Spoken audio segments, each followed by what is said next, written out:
estamos celebrando no mês de outubro 500 anos da Reforma Protestante e também 61 anos do nosso coral, né? Isso tudo são bênçãos de Deus para o seu povo, para a sua igreja, e ver aqui os nossos filhos, né? Agora ouvindo também a palavra de Deus, aprendendo a respeitar o culto divino, isso tudo é muito bom. Há um hino na Escritura que fala sobre proteção e guarda, e quando falamos ou nos lembramos da reforma, também pensamos em proteção e guarda, nos lembramos daqueles homens que se levantaram com a verdade e que foram protegidos por Deus, foram guardados por Deus.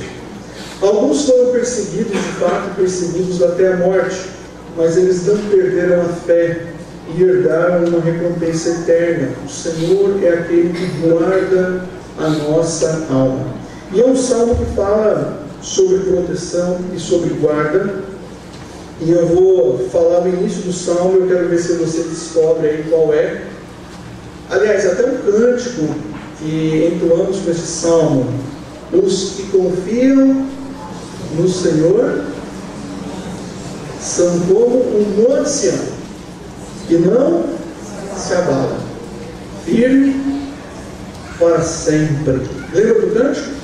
Tem um cântico, né? Os que confiam no Senhor. Muito lindo esse cântico também, que expressa muito a realidade da nossa fé. Agora, detalhe: qual é o salmo? O pessoal do coral aqui, que vocês já leram a Bíblia? Salmo 125.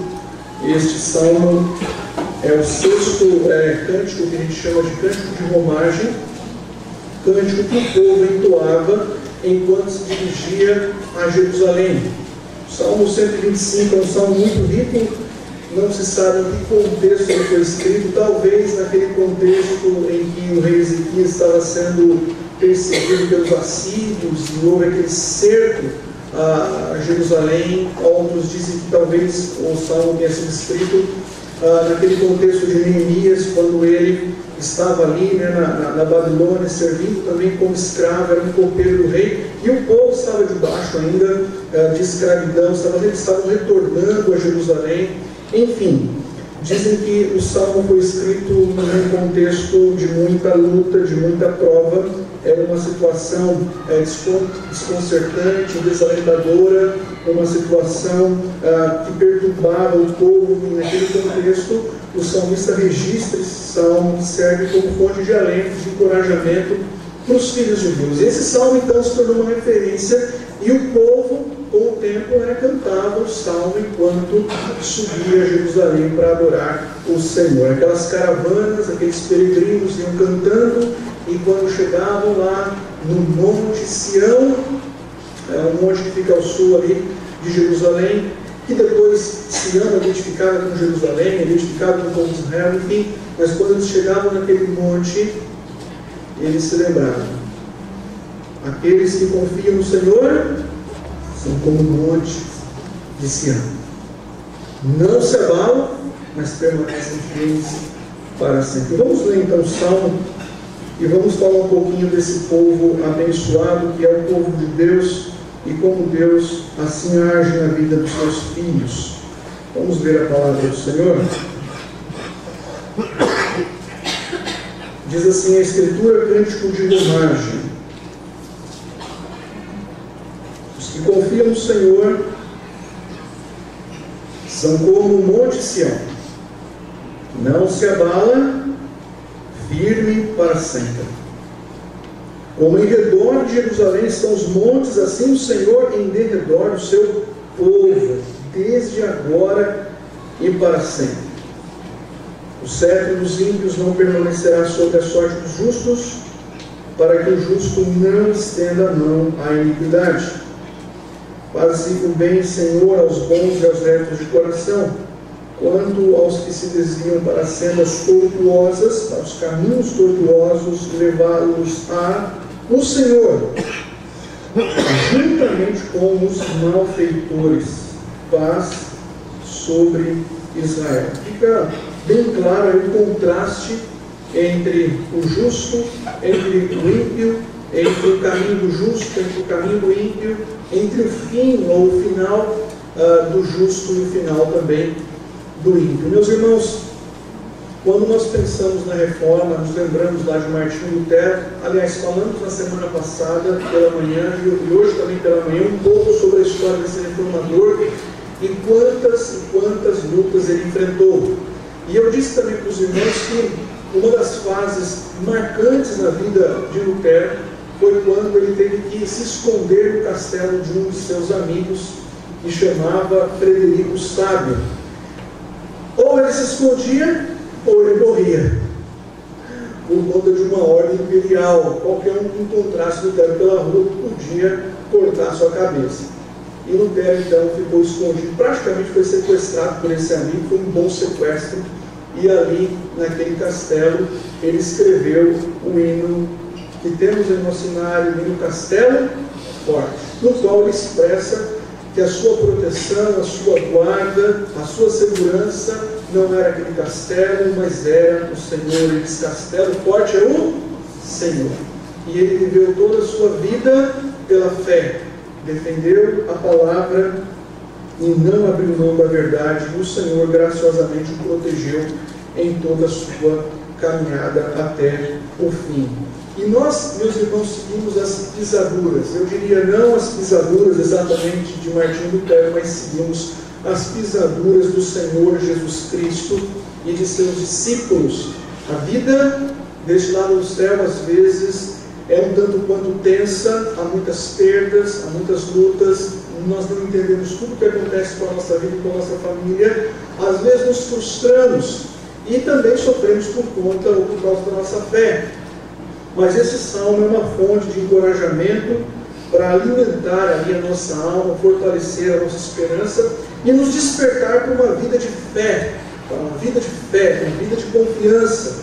Talvez o que tem faltado na sua vida é exatamente esse alimento da palavra, essa proximidade de Deus que desperta uma fé audaciosa, uma fé cheia de encorajamento, uma fé que ultrapassa os limites, eu diria uma fé ousada, né? Que não abre mão, em hipótese alguma, da verdade. O que esse salmo então fala acerca dessa segurança, meus irmãos? A primeira verdade que eu quero destacar para vocês se encontra aí no versículo de número 1. E eu quero mostrar que a nossa fé, que é um dom de Deus, nos mantém inabaláveis, como diz o texto, como o monte Sião. O povo de Deus é um povo inabalável, mas ele é um povo inabalável não por ele. Ele é um povo inabalável porque ele é sustentado por um Deus que é inabalável. O povo de Deus é um povo inabalável porque o povo de Deus coloca a sua fé, a sua confiança e vive na dependência total de um Deus que é inabalável. Nós, por nós mesmos, somos totalmente abaláveis com coisas pequenas, mas quando nossa fé está centrada em Deus, é esse Deus que nos sustenta. E é isso que diz o verso de número 1. Peço para que você acompanhe novamente comigo a leitura do verso de número 1, que diz assim: os que confiam no Senhor são como o monte Sião, que não se abala, firme para sempre. Eu pergunto para você nesta noite: há essa confiança em seu coração? Você que está aqui nesta noite, você confia no Senhor? Eu espero que todo mundo aí no coração esteja dizendo: sim, eu confio no Senhor. Agora, e se o mundo ou o seu mundo começar a desabar ao seu redor? E se os seus relacionamentos começarem a se ruir? E se você descobrir, por exemplo, uma enfermidade que pode ser fatal? E se você estiver aí num momento, talvez financeiro, muito complicado, porque as suas finanças estão completamente quebradas, ainda assim você continuaria confiando plenamente em Deus? Meus irmãos, confiar em Deus, como diz aqui o versículo de número 1, implica um descansar na providência de Deus. Os que confiam no Senhor, eles continuam descansando plenamente em quem Deus é, independente da circunstância, seja ela mais complicada, dolorosa ou difícil possível, ele continua confiando. Nós, meus irmãos, confiamos ou demonstramos a nossa confiança em Deus quando descansamos, por exemplo, na sabedoria de Deus. Ele é o Deus que ordena todas as coisas conforme o conselho de sua vontade. Ele é aquele que vai trabalhando por trás, Ele vai trabalhando em nós. Nós sabemos, meus irmãos, que esse Deus maravilhoso, Ele vai nos conduzindo para o melhor e Ele utiliza os melhores meios para nos conduzir para o melhor. Ele é um Deus sábio. Quem confia em Deus descansa na sabedoria de Deus, a sabedoria que dirige a nossa vida. Meus irmãos, quando nós confiamos em Deus, nós também descansamos em seu poder. Há muitos crentes que ficam assim alarmados, desesperados em relação a algumas circunstâncias da vida. Nós confiamos em Deus quando descansamos plenamente no poder de Deus, quando cremos que o Senhor Deus, Ele reina, Ele governa. Você demonstra confiança em Deus quando você descansa nesse poder que governa as bilhões de estrelas que existem por esse universo, bem como quando você descansa crendo que esse Deus é o Deus que controla também cada detalhe daquilo que está acontecendo em sua vida. Nós expressamos a nossa confiança em Deus quando descansamos na bondade de Deus, quando nós nos voltamos para Deus crendo que Ele é o nosso Pai, que nós somos os seus filhos, e que Ele nos trata de um modo muito agradável e muito bom, quando nós entendemos e cremos que Ele tem o melhor para nós, ainda que não consigamos enxergar o melhor, talvez hoje. E aí eu pergunto para você: você confia no Senhor? Se eu confio no Senhor, então você tem que descansar em quem Deus é. Esse Deus sábio, esse Deus justo, esse Deus bom, esse Deus poderoso, esse Deus soberano. Muitas vezes o povo de Deus resiste a confiar em Deus. Muitas vezes o povo de Deus não confia em Deus porque o povo de Deus encontra outras fontes de confiança. O povo de Deus deixa de confiar em Deus porque o povo de Deus busca outras fontes de segurança. E há inúmeras fontes de segurança nas quais você pode depositar a sua fé. É muito mais fácil confiar no dinheiro, é muito mais fácil confiar na saúde, é muito mais fácil confiar no esforço próprio, no trabalho. É muito mais fácil você confiar no poder de mudança que há aí em seu coração do que dar crédito ao Todo-Poderoso Deus. Enquanto nós, meus irmãos, não renunciarmos outras fontes concorrentes de confiança, de segurança, não conseguiremos descansar plenamente em quem Deus é. Não importa, quer tenhamos muito, quer tenhamos pouco, o justo viverá pela fé sempre. É uma dependência total de Deus, é o descansar em Deus. E o salmista, ele diz assim: os que confiam no Senhor são como o monte Sião. Eu me lembro dos discípulos no mar da Galileia. A tempestade chegou, e eles fizeram o quê? Eles disseram: nós confiamos em Ti, Senhor Jesus. Foi isso? Não. O texto diz que quando chegou a tempestade, eles começaram a remar mais forte, mais forte, mais forte, porque eles queriam se livrar da tempestade por esforço próprio. É o instinto natural, sobrevivência. Eles remavam, e o texto diz que quanto mais eles remavam, o barco ia mais para o meio do lago, onde as tempestades são mais fortes. Faltou ali dependência de Cristo, descansar em Cristo, até que eles desistiram de tudo e resolveram recorrer ao Senhor. E quando eles recorreram ao Senhor, o Senhor se levantou e acalmou a tempestade. Eu fico pensando como é difícil para nós, em algumas situações, desistirmos dos nossos remos. Como é difícil para nós, às vezes, deixar cair as nossas armaduras, expressarmos uma confiança total e plena em Deus. Ele está no controle, Ele está dirigindo a nossa vida, não importa o que aconteça. Nada escapa de suas poderosas mãos. Meus irmãos, Como Deus se relaciona com o filho que confia nele? O salmista diz então que ele se torna como o monte Sião, que não se abala, firme para sempre. Você olhando para a sua vida, você acha que você se parece mais com o monte Sião, ou tipo é como um monte de areia? Pensando na sua vida, na sua vida espiritual, na sua espiritualidade, você se parece mais com o quê? Com o monte Sião, que não se abala, ou você olhando assim, pastor, eu estou mais parecido com um monte de areia, né? Alguns ficam mais parecidos com um monte de areia, mas o texto diz que aquele que confia em Deus se torna como um monte Sião. Meus irmãos, há mais de 150 referências a Sião na Escritura, e na história bíblica a gente vai perceber que a palavra Sião ela vai tomando aí diversos significados. A palavra Sião ela era utilizada para identificar a cidade de Davi, a cidade de Deus, Jerusalém, toda aquela região de Israel, o Monte Sião, que era um monte que ficava ali ao sul de Jerusalém, bem próximo, ali praticamente colado.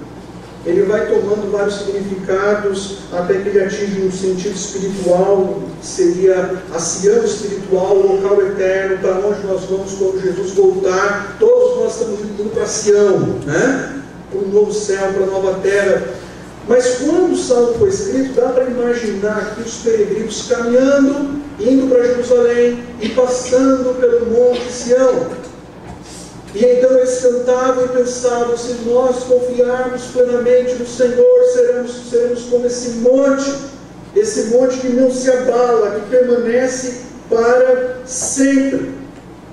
Eles podiam ver o Monte Sião, eles podiam passar sobre o Monte Sião, e para eles, meus irmãos, aquele monte simbolizava estabilidade, simbolizava segurança, simbolizava fortaleza. O monte simbolizava a permanência de todas as coisas. E assim o salmista, ele diz: olha, vocês estão vendo o Monte Sião, esse monte inabalável. Então, se vocês confiarem plenamente no Senhor, vocês serão semelhantes a esse monte, vocês serão inabaláveis, permanecerão para sempre. Eu disse que alguns cristãos são como um monte de areia. Eu espero que não seja o teu caso. Mas há cristãos que se parecem muito mais com um monte de areia do que com o Monte Sião. O cristão que se parece com um monte de areia, ele é instável o tempo todo, ele é inseguro o tempo todo, ele é aquela pessoa extremamente assim, tímida, medrosa, e isso evidencia falta de fé. O cristão, às vezes, não é como um monte de areia, mas às vezes ele se transforma como um mar agitado, inquieto. Há muitos cristãos que são como um mar, inconstantes, ansiosos. Isso evidencia falta de fé. Mas a segurança, a estabilidade, a firmeza são características daqueles que colocam totalmente a sua fé, a sua confiança não em coisas, não em algo, mas colocam a sua confiança num ser todo-poderoso, colocam a sua confiança em Deus. Eu não estou dizendo que a sua fé é a razão de torná-lo inabalável. A nossa fé é um dom de Deus e ainda assim ela é extremamente fraca. Nós somos fortes, meus irmãos, não por nós mesmos, mas nós somos fortes no Senhor, porque o Senhor nos faz ser como o Monte Sião. É o Senhor que nos concede todo o poder, toda a graça, toda a força que são necessárias para resistirmos o dia mau. É o Senhor que nos renova pelo seu poder para não sermos abalados na caminhada cristã. E se não somos abalados na caminhada cristã, é por graça e misericórdia dele. Mas como é bom encontrarmos crentes que depositam toda a sua fé, toda a sua confiança em Cristo. O Novo Testamento fala sobre a vida cristã e sempre diz que a vida cristã é uma vida edificada sobre a rocha. Isso está escrito em 1 Pedro capítulo 2, diz que a rocha é Cristo. Então, nós somos edificados sobre uma rocha, e essa rocha é o Senhor Jesus. Então pensa assim: pastor, mas eu sou tão limitado, tão fraco, mas em Cristo você está firme na graça de Deus. Em Cristo você está firme na promessa de Deus. Em Cristo você está firme nas verdades da palavra de Deus. Por isso, meus irmãos, ao invés de nós, em momentos difíceis e complicados, ficarmos olhando apenas para as circunstâncias adversas, complicadas, delicadas, confusas, incompreensíveis da vida, nós deveríamos olhar para aquele que está acima de todas as circunstâncias, acima de todas as situações. Devemos olhar para aquele que nos livra dos tropeços, nos livra das quedas, para aquele que nos sustenta, que nos mantém. O Senhor Deus, Ele habita em nós, Ele habita em nosso meio e Ele nos cerca com a sua proteção. É por isso que o povo de Deus é um povo que caminha pela fé num Deus todo-poderoso, e por isso ele se torna inabalável, porque ele é sustentado por esse Deus. Então que você seja como um monte Sião, não como um monte de areia, e nem como esse mar inconstante e agitado. Fé e confiança no Senhor. Agora, veja o que diz o próximo versículo, versículo número 2. Olha que interessante. Esse texto, meus irmãos, diz que o Senhor se coloca ao nosso redor. Você se torna um cristão inabalável e você se torna um cristão seguro nas mãos do Pai, porque Ele nos mantém seguros. Diz assim: como em redor de Jerusalém estão os montes, assim o Senhor da aliança, aquele que firmou um pacto com os seus filhos, que somos nós, assim o Senhor em derredor do seu povo, desde agora e para sempre. Então a cidade de Jerusalém, ela estava rodeada por uma proteção natural, ou aqueles montes, ao redor da cidade de Jerusalém. E o salmista diz assim: assim como a cidade de Jerusalém está cercada por montes, o Senhor está em derredor do seu povo. Mas, meus irmãos, perceba que o salmista dá uma ênfase: ele está em derredor de quem? Do seu povo. Ele protege quem? O seu povo. Ele abençoa quem? O seu povo. Ele está em derredor do seu povo. Então, nós devemos imaginar aqui a cidade de Jerusalém, aqueles montes ao redor que dificultavam de fato a chegada do inimigo, protegia de algumas tempestades, mas a verdadeira proteção não eram os montes, era o Senhor. E o Senhor está dizendo: assim como esses montes estão ao redor da cidade de Jerusalém, eu estou ao redor do meu povo, sou eu que realmente protejo o meu povo. Esses montes só apontam para uma força infinitamente maior, superior, que é a minha força, o meu poder. Aí entra um ponto importante: nós às vezes não confiamos nos muros de proteção do Senhor. Meus irmãos, todo e qualquer muro que seja levantado pelo homem, ou todo ou qualquer monte que seja feito pelo homem, e aqui pode ser a sua carreira, pode ser os seus recursos, pode ser a sua casa, pode ser a sua saúde, pode ser a sua juventude. Todos os muros que você levanta como fonte última de proteção, pode acreditar que tudo que é feito pelo homem, tudo aquilo que é construído pelo homem é passível de invasão, é passível de destruição, é instável. Nada, absolutamente nada neste mundo pode nos proteger. Mesmo que nós entremos dentro de alguma fortaleza e ficamos lá escondidos, ainda assim não estamos seguros.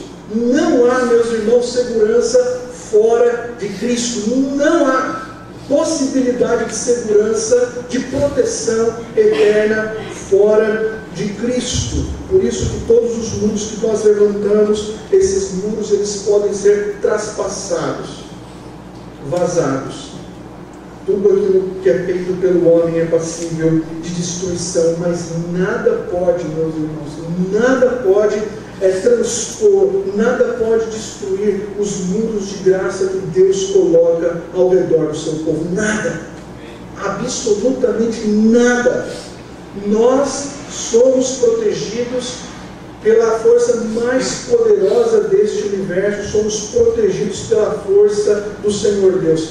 Olha que interessante, os montes ao redor de Jerusalém não puderam impedir a cidade de ser destruída muitas vezes.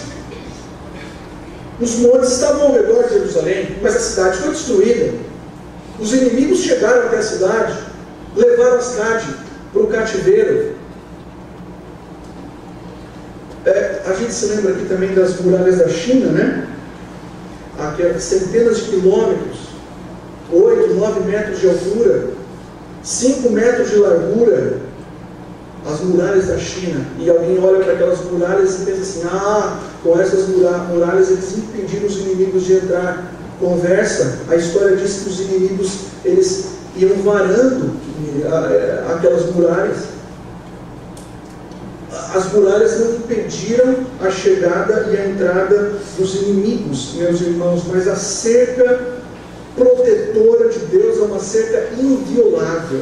É uma cerca que foi selada na cruz pelo sangue de Jesus Cristo. É uma cerca inviolável. Muitas pessoas, quando leem esse texto, levam o seguinte argumento: que bom então, pastor, que Deus, Ele protege o seu povo, Ele se coloca ao redor do seu povo, e aí nada mais de mal vai acontecer com o seu povo.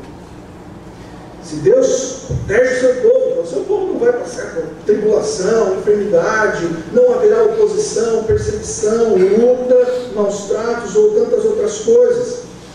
Há muitas pessoas que leem o versículo 2 e pensam assim: está vendo? Deus está ao redor do seu povo, então estamos livres, né, dos males temporais. Mas o compromisso de Deus, meus irmãos, de fortalecer o seu povo, cercá-lo, não é uma promessa de vida fácil. O compromisso do Senhor Deus de fortalecê-lo, torná-lo como um monte Sião, inabalável, resistente. O compromisso do Senhor em colocar a sua gloriosa e poderosa proteção ao redor dos seus filhos. Isso não implica vida fácil, vida sem luta, vida sem prova, vida sem tribulação. Todos nós sofremos nessa terra, sofremos inclusive os efeitos da própria queda. Então o cristão fala assim: tudo bem, então eu vou agora obedecer a Deus, vou caminhar em santidade e todos os meus problemas assim serão resolvidos, porque o Senhor, eu vou ter um crédito com o Senhor e Ele terá que me abençoar, Ele terá que me recompensar. O fato de seguirmos a Deus, meus irmãos, não obriga o Senhor Deus a usar o seu poder, de forma que não haja nenhuma dificuldade em nós. O fato, meus irmãos, de servirmos um Deus bom, gracioso, misericordioso, não significa que esse Deus vai sempre impedir que alguns males físicos atinjam a nossa vida. Agora eu posso lhe garantir uma coisa: o fato de servirmos a esse Deus, em sua infinita graça e misericórdia, Ele promete que vai fortalecê-lo, que vai torná-lo resistente. Você não irá abandonar a sua fé e a sua esperança. E esse Deus promete sim que jamais irá te desamparar. Ele promete que jamais irá se afastar de ti. Ele jamais vai permitir que você perca o bem mais precioso, que é Ele mesmo. É por isso que Romanos capítulo 8 diz que nada poderá nos separar do amor de Deus que está em Cristo Jesus. E ele fala das tribulações, das lutas, das perdas, mas nada poderá nos separar do amor de Deus. Então entenda que assim, o povo de Deus é um povo inabalável, porque ele tem a sua fé firmada num Deus inabalável. E o povo de Deus é um povo que recebe a sua proteção, o seu amparo, a sua força. A presença constante, consoladora de Deus acompanha os seus filhos, mas isso não significa ausência de prova. Veja o versículo 3. Esse povo também é um povo vencedor. E aqui, nesse versículo 3, encontramos algo bem interessante. O salmista vai fazer o primeiro contraste direto com os ímpios. Olha o que diz o verso 3. O cetro dos ímpios não permanecerá sobre a sorte dos justos, para que o justo não estenda a mão à iniquidade. Eu não sei se você já passou por algum teste severo na caminhada cristã, mas na caminhada cristã você vai passar por alguns testes assim dolorosos. Talvez você nessa noite esteja passando por um teste doloroso. Talvez você esteja passando por um momento de crise. Mas pense assim, por pior que seja o teste, a prova, você deve continuar crendo na promessa. Na promessa de que você, como filho de Deus, você não será consumido por nenhum tipo de frustração, por nenhum tipo de amargura, por nenhum tipo de ressentimento. Mesmo na sua luta, mesmo na sua prova, você não será consumido pela amargura, pela impaciência, você não será consumido, e você, mantendo a sua fé no Senhor Deus, também não cederá à tentação de erguer a sua mão, como diz o texto, em direção ao pecado. O texto diz assim: o cetro dos ímpios não permanecerá sobre a sorte dos justos, para que o justo não estenda a mão à iniquidade. O cetro aqui, meus irmãos, ele simboliza o governo político, o governo militar dos maus. E nós sabemos que a cidade de Jerusalém muitas vezes foi invadida pelos maus. Muitas vezes a cidade de Jerusalém, ela esteve sob o jugo da escravidão. Ela esteve ali passando por dificuldades terríveis. Imagina ser levada, a cidade sendo levada como escrava, famílias divididas, opressão, o ímpio agindo de forma terrível, o cetro dos maus, o governo dos maus, impondo ali maldade sobre o povo de Deus. Porém, o que o texto diz é que o Senhor Deus, graciosamente, sempre colocou um limite. Deus olha para o seu povo, Ele conhece o seu povo, Ele conhece as limitações, as fragilidades, as fraquezas do seu povo, e o Senhor Deus sempre coloca um limite para que o seu povo não comece a imitar os maus, para que o seu povo não ceda na pressão ao pecado, para que o seu povo, como diz o texto, não estenda a mão à iniquidade.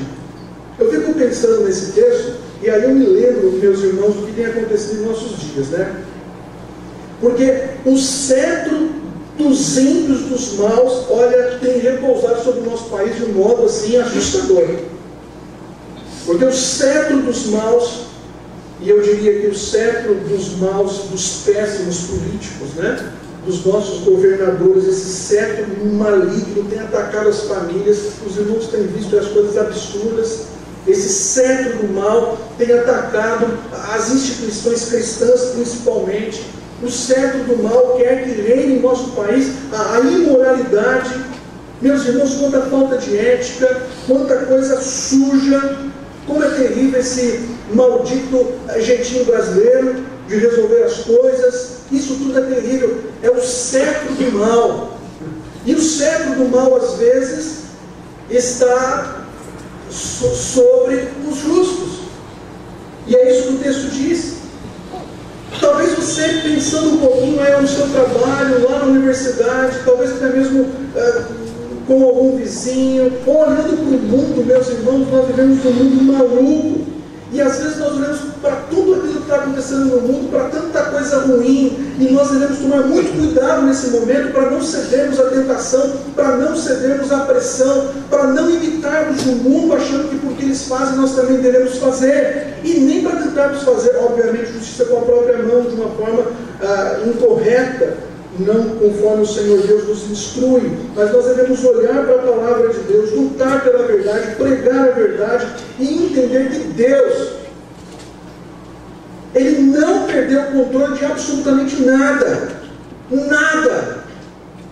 Mesmo que o nosso país piore, o que está ficando difícil piorar, mas Deus, Ele conhece, meus irmãos, o seu povo.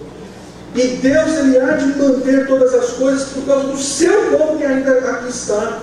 O Senhor Deus, Ele conhece a fragilidade, a vulnerabilidade, a fraqueza do seu povo. E o Senhor Deus quer que o seu povo caminhe em fé. E você perceberá que o cetro dos ímpios não permanecerá para sempre sob a sorte dos justos, porque quando o Senhor Jesus Cristo voltar, não vai sobrar um ímpio sequer com a sua maldade, para resistir o juízo e o julgamento de Deus. Então é como se Deus dissesse para o seu povo: olha, eu sei que está difícil, vivemos um mundo difícil, está muito complicado, há muita opressão, há muita maldade, há muita criminalidade, mas por favor não entrem em desespero, segurem aí, mantenham a fidelidade, não cedam ao pecado, não imitem o mundo, não sejam maldosos, fiquem tranquilos. Por quê? Porque o texto bíblico diz que o cetro dos ímpios não permanecerá para sempre sobre a sorte dos justos. Mas eu quero caminhar aqui para o fim. Veja como Deus faz o bem para o seu povo.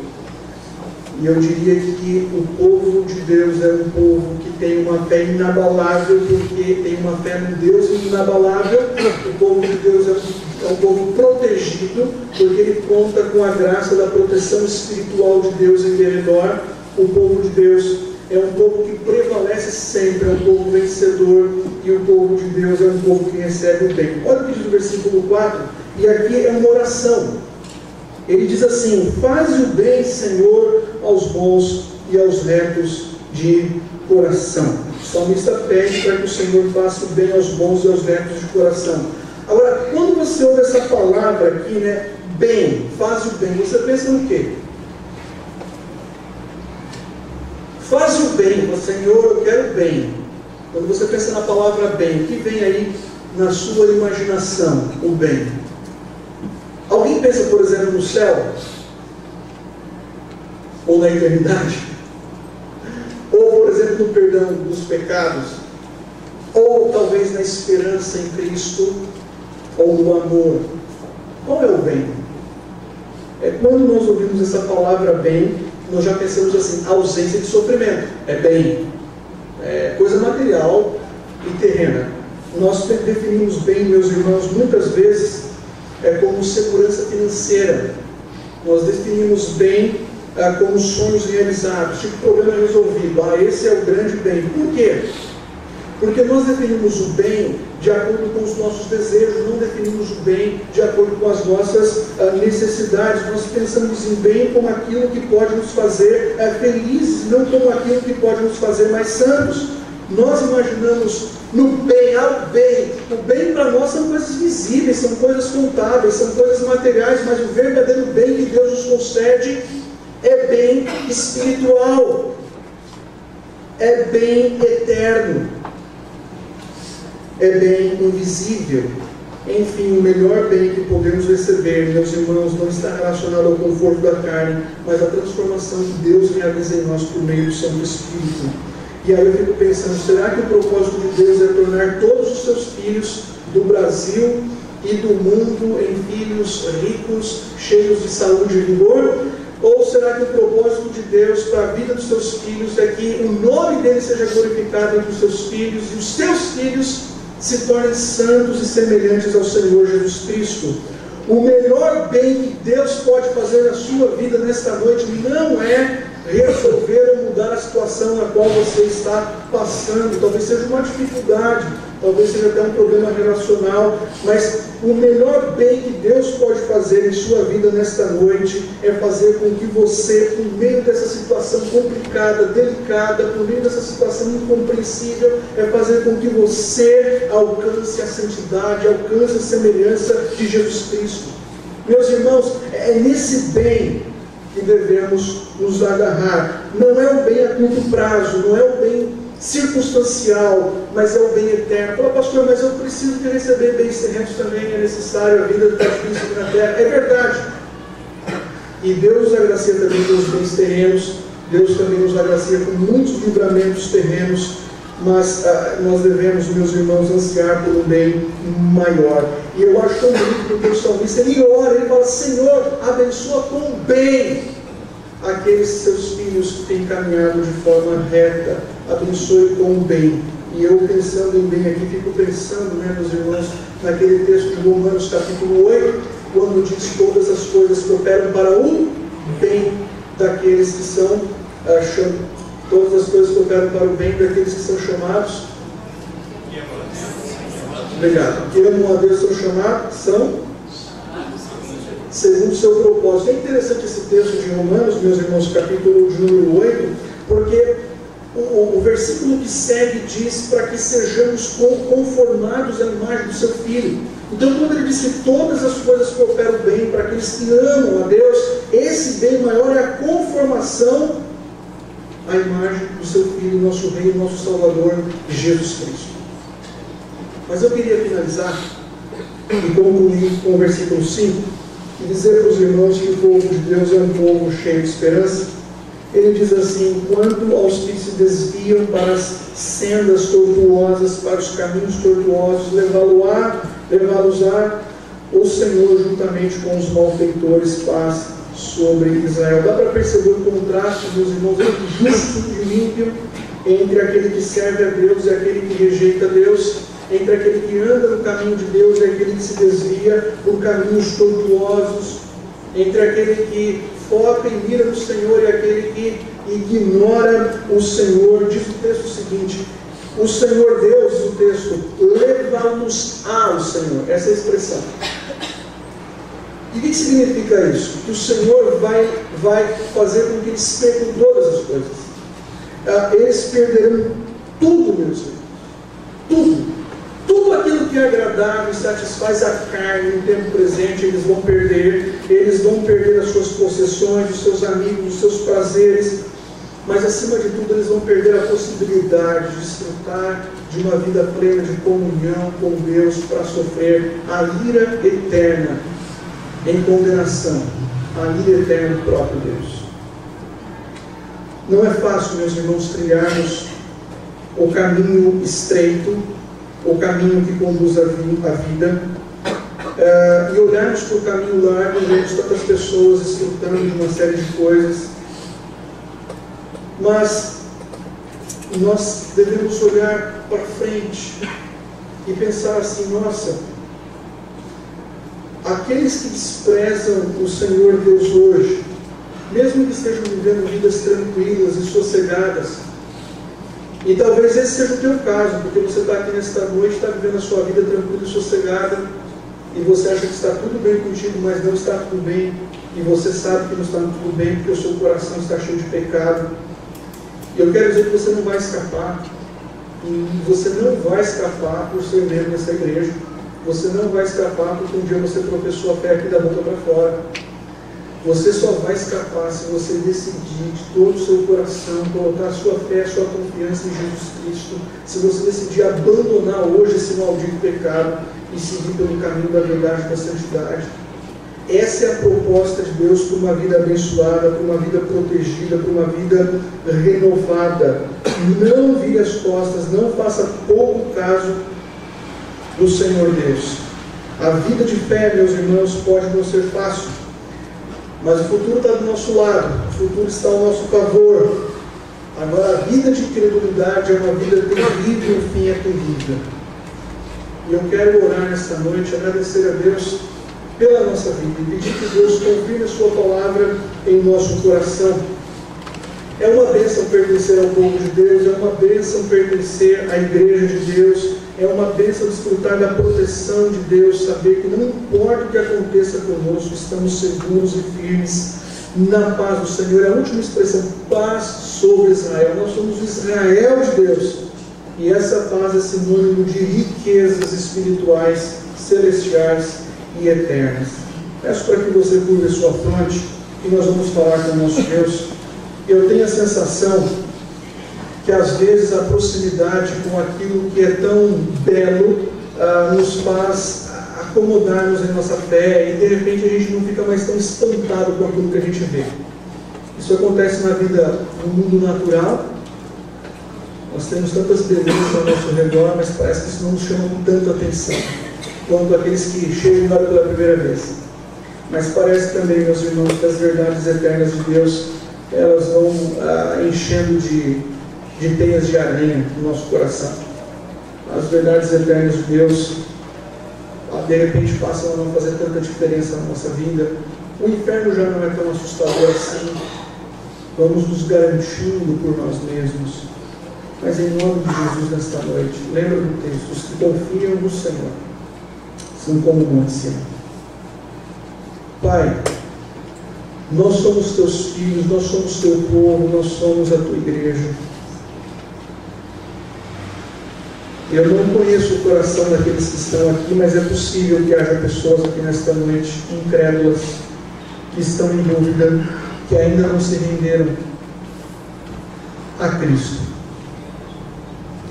É possível que haja pessoas aqui que estão se parecendo mais com um monte de areia, inconstantes, instáveis, sem esperança, mas o Senhor pode transformar um monte de areia num monte resistente e firme. E nós lhe pedimos, em nome de Jesus, Pai, aqueles que entraram neste local sem a fé salvadora, que saiam com a fé salvadora, confiando plenamente em Ti, se tornem como o monte Sião. Ó Deus, produza a graça da salvação no coração daqueles que ainda não foram alcançados. Nós também pedimos, Pai, que Tu abençoes o Teu povo. Parece que às vezes, ó Deus, nós vacilamos na fé, nós nos esquecemos, Pai, das Tuas promessas. A nossa fé às vezes está muito mais calcada e firmada naquilo que nós conquistamos com a nossa própria força do que naquilo que Jesus Cristo realizou na cruz do Calvário. Sabemos, ó Deus, que todas as proteções e muralhas terrenas levantadas pelo homem são violáveis, são fracas, são frágeis. Ó Deus, nós não devemos confiar nessas muralhas terrenas, mas devemos crer que há uma muralha de graça e poder que está ao nosso redor. Ó Deus Todo-Poderoso, abençoa o Teu povo, Pai, nesta noite. Confirma a Tua palavra em nosso coração, que saímos daqui, Pai, descansados na Tua promessa, na Tua palavra, certos, ó Deus, de que jamais seremos abandonados, desprezados ou separados de Ti, ainda que hajam lutas e provas em nossa vida. A nossa vida continua segura em Tuas mãos, e a Tua palavra diz que nada poderá nos arrebatar das Tuas mãos. Nós Te agradecemos, Pai, porque a Tua palavra diz que todas as coisas cooperam para o bem daqueles que Te amam, e nós Te amamos, e cremos que todas as coisas, as boas e as ruins, estão cooperando para o nosso bem, o bem maior que é nos transformar a imagem de Jesus. Faça, Pai, nesta noite, que este grupo reunido saia daqui mais parecido com Cristo, mais semelhantes a Cristo. Assim nós oramos, Pai, pedindo a Tua bênção, a Tua graça sobre nós, e também agradecemos pelo coral, esse coral que tem de fato sido como o Monte Sião. O tempo tem passado, mas eles têm resistido em adoração e serviço ao Teu nome. Que o Senhor os abençoe ricamente, Pai. É o que lhe pedimos em nome de Jesus. Amém. Meus irmãos,